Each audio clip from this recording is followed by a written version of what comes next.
안녕하세요. 날마다 기막힌 정의 박주호 목사입니다. 새로운 한 주가 시작이 되었습니다. 한 주도 주님의 은혜와 평강이 여러분들과 함께 하시기를 주님의 이름으로 기도합니다. 오늘 아침에요, 아내와 함께 새벽 예배를 마치고 프레힐에 올라갔는데요. 그 꼭대기 정상 부분에 어떤 여자분이요, 강아지를 공을 던지면서 훈련을 시키더라고요. 그런데 그 강아지가 기가 막히게 공을 던지는 쪽으로 달려가서 그 공을 물고 온 다음에 주인 앞에 딱 내려놓고 또 던져달라고 이렇게 엎드려 있는 거예요.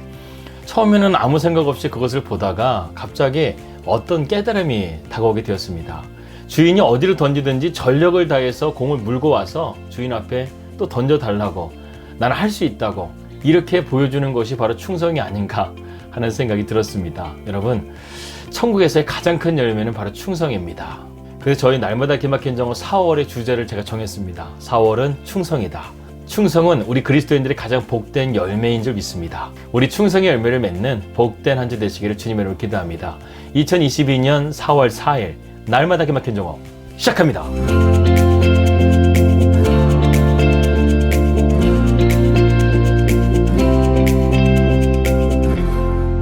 말씀 들어가도록 하겠습니다. 우리는 계속해서 아브라함의 믿음 이야기를 함께 나누고 있습니다. 아브라함의 믿음의 여정과 성숙되어가는 과정을 우리가 흥미진진하게 살펴보고 있는데요. 지난주에는 롯에 대한 말씀을 나누면서 은혜를 나누었습니다. 롯은 믿음에서 벗어나는 삶을 살았죠. 믿음에서 벗어나는 삶의 특징은요, 하나님께 시선을 고정하지 못한다는 것입니다. 언제나 세상을 보고 세상에 안위의 마음이 있기 때문에 하나님의 뜻을 바라보지 못한다는 것이죠. 그래서 롯은요, 두 천사가 산으로 가라고 했을 때 그 의미가 아브라함에게 가라고 한 그 메시지를 깨닫지를 못했습니다. 그래서 소알이라는 작은 성에 거하다가 다시금 사해의 한 동굴에 들어가서 살다가 콩가루 집안이 되는 비참한 결과를 얻게 되었죠. 이처럼 믿음의 눈을 갖는 것이 우리에게 참 중요합니다. 저와 우리 날마다 기막힌 정오 식구들은요, 믿음의 눈을 가지고 담대하게 나아가시기를 주님의 이름으로 기도합니다. 이제 오늘부터는 창세기 20장의 말씀을 함께 살펴보려고 합니다. 아브라함은 우리가 잘 알다시피 믿음의 조상이라고 불립니다. 그런데 우리가 말씀을 보면서요, 아브라함의 삶의 발자취를 살펴보면서 그가 기대를 못 미치는 삶을 사는 것은 도대체 왜인 것일까 하는 그런 의문이 들게 됩니다. 그는 25년 전 갈대아 우르에서 나와서 가나안 땅에 왔지만 기근과 가뭄 때문에 하나님께 묻지도 않고 애굽으로 내려갔습니다. 또 거기서 자기의 안위 때문에 아내를 누이라고 속이는 거짓말까지 했죠. 그래서 애굽의 왕이 사라를 자신의 첩으로 삼으라고 했다가 고초를 당하기도 했습니다. 그런데 오늘 창세기 20장의 말씀 보게 되면 아브라함이 이러한 실수를 또 범하게 된다는 것이죠. 아브라함은 소돔과 고모라가 있었던 곳에서요, 좀 멀리 떨어져야 되겠다, 너무나 무서운 하나님의 심판을 보고 나서요, 그가 네게부 지역으로 이주하게 되는 것을 오늘 본문 말씀의 배경이 됩니다. 네게부라는 것은 메마른 건조한 이런 의미를 가지고 있는데요. 우선 아브라함은 먼 남부 지역의 광야에서 살다가 지리적으로 보게 되면 북쪽으로 이주를 했습니다. 산과 지중해 사이에 있는 이 비옥한 평원지대는 이미 블레셋이 차지하고 있었죠. 하지만 이곳에는요, 블레셋 사람들이 그렇게 많이 거주하지 않았습니다. 위험이 덜했다는 것이죠. 그 지역을 다스렸던 왕이 바로 아비멜렉이라는 왕이었습니다. 이 아비멜렉이라는 이름은요, 아마도 그의 이름이기보다는 왕을 지칭하는 이름이었을 것이라고 보고 있습니다. 아브라함은 자신이 잠재적으로 적대적인 인물로 여겨졌을 그 땅에 지금 이주해 왔다는 사실을 알았다는 것이죠. 그래서 아브라함은 자신의 아내를 첩으로 삼으려고 해서 자신이 죽을 수도 있는 그 상황을 모면하려고 또 그러한 거짓말을 하게 된 것입니다. 그의 아내 사라를 자기 누이라 하였다. 이 창세기 20장 2절 말씀에 똑같이 반복되는 죄를 지금 하고 있다는 것이죠. 그럴 왕 아비멜렉이 사람을 보내어 사라를 데려왔다. 여러분, 여기서 좀 놀라운 것이요, 사라가 지금 나이가 90세인데 바로가 사라의 궁전으로 이 사라를 데려왔었을 때는 65세였습니다. 그때도 끝내주는 미인이었을 거예요. 그런데 지금 25년이 지났음에도 불구하고 그녀의 미모는 여전했다는 것입니다. 그래서 이 그랄 왕이 아비멜렉 왕이 또다시 이 사라를 데려오려고 했다는 것이죠.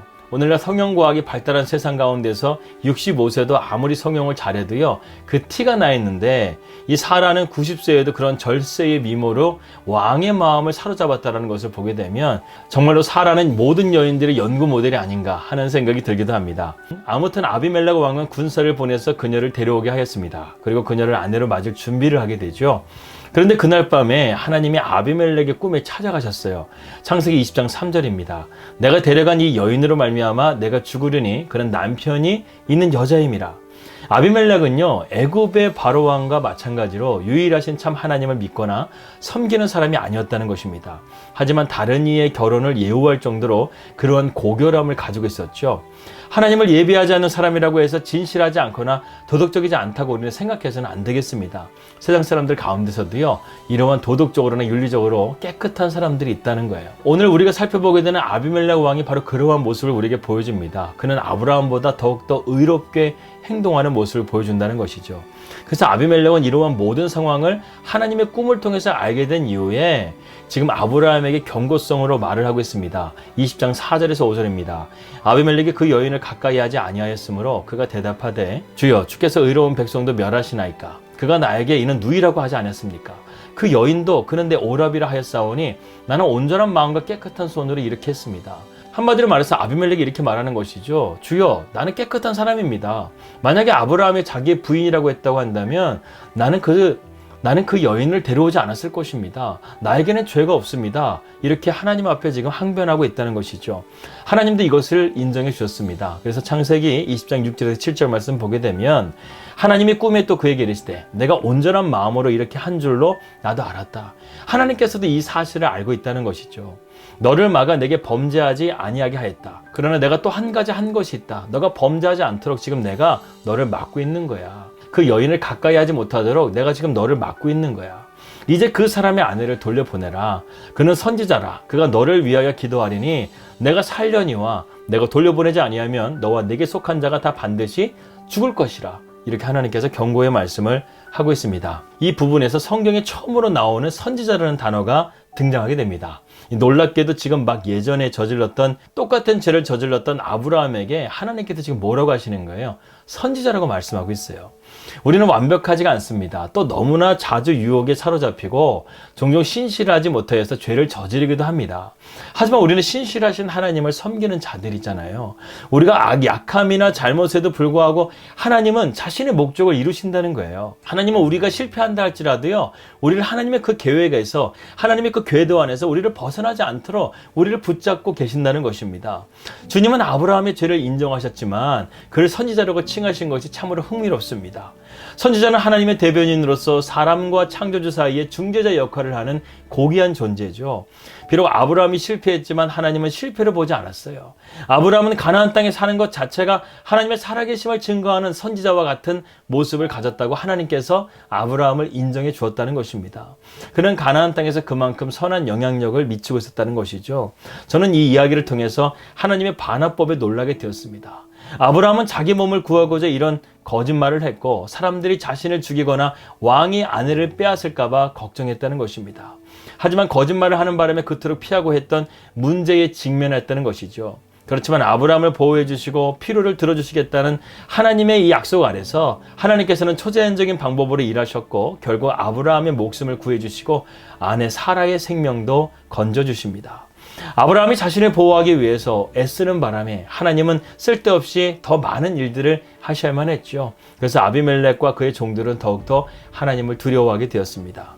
창세기 20장 8절입니다. 아비멜렉이 그날 아침에 일찍 일어나 모든 종들을 불러 그 모든 일을 말하여 들려주니 그들이 심히 두려워했더라. 여러분, 하나님께서 이렇게까지 말씀하셨는데 아비멜렉이 밤에 잠을 잤겠습니까?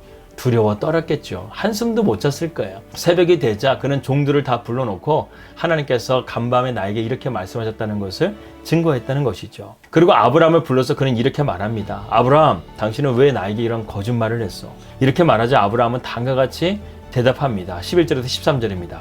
아브라함이 이르되 이곳에서는 하나님을 두려워함이 없으니 내 아내로 말미암아 사람들이 나를 죽일까 생각하였으며 또 그는 정말로 나의 이복 누이로서 내 아내가 되었음이니라. 하나님이 나를 내 아버지의 집을 떠나 두루 다니게 하실 때에 내가 아내에게 말하기를 이후로 우리가 가는 곳마다 그대는 나를 그대의 오랍이라 하라.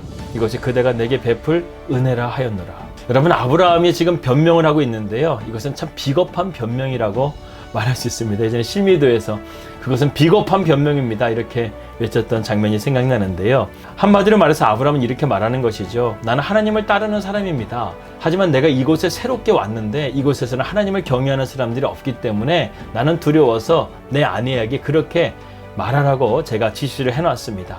이렇게 지금 항변하고 있는 것이죠. 우리도 어떠한 일을 만났을 때 이렇게 둘러대는 경우가 있지 않습니까? 아브라함의 대답은요, 정말 말도 안 되는 대답입니다. 아비멜렉은 속으로 이렇게 생각했을지도 몰라요. 아니, 하나님 정말 이 정도밖에 안 되는 사람을 하나님께서 지금 선지자라고 말하시는 겁니까? 이 사람이 정말 하나님께서 택하신 자녀입니까? 만약에 아비멜렉이 하나님을 두려워하지 않았다고 한다면요, 아브라함은 처형을 당하던가 아니면 감옥에 갇혔을 것입니다.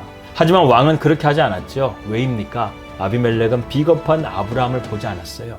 그의 하나님을 바라봤기 때문에 이렇게 아브라함을 순순하게 잘 보내주게 된 것입니다. 창세기 20장 14절에서 15절 말씀입니다.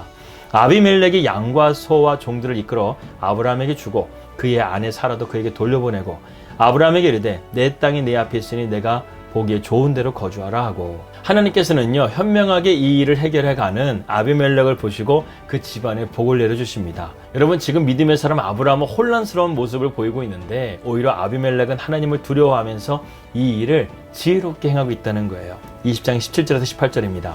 아브라함이 하나님께 기도하며 하나님께서 아비멜렉과 그의 아내와 여종을 치료하사 출산하게 하셨으니 여호와께서 이왕에 하나님의 아내 사라의 일로 아비멜렉의 집의 모든 태를 닫으셨음이니라. 이미 하나님께서는요, 사라를 데려온 이후에 이 아비멜렉의 집에 재앙을 내렸어요. 모든 여인들의 태를 하나님께서 닫았다는 것입니다. 그런데 아비멜렉이 지금 이렇게 현명하게 대처하는 가운데서요, 하나님께서 그에게 복을 주시고 다시금 그의 태의 문을 열어주셨다는 것이죠. 이것을 보면서 우리는 어떤 것을 깨닫습니까? 아브라함은 비록 부족했습니다. 그러나 하나님은요, 아브라함을 포기하지 않으셨어요. 아브라함은 지금 깨달았습니다. 하나님이 자기를 지금 어떻게 보고 있는지를 깨달았다는 거예요. 그리고 자기에게 변함없이 자비를 베풀어 주시는 하나님을 지금 아브라함은 깨닫고 있습니다. 하나님은 이런 아브라함에게요, 축복을 더해 주십니다. 그는 애굽에서와 마찬가지로 자기의 재산을 더욱더 부유하게 되었다는 것이죠. 비록 실수하고 수치스러운 일이었지만 하나님은 당신의 자녀를 사랑하시기 때문에 그 일을 선으로 바꾸셔서 아브라함에게 자비를 베푸시는 이러한 하나님의 넉넉한 사랑을 우리가 볼 수 있다는 것입니다. 이 말씀을 보면 하나님은 정말 정말 크신 분이시구나, 정말 넉넉하신 분이시구나, 이러한 생각을 하게 됩니다. 사랑하는 여러분, 우리 하나님은 정말 크신 분이십니다. 여러분, 그것을 정말 믿으시길 바라겠습니다.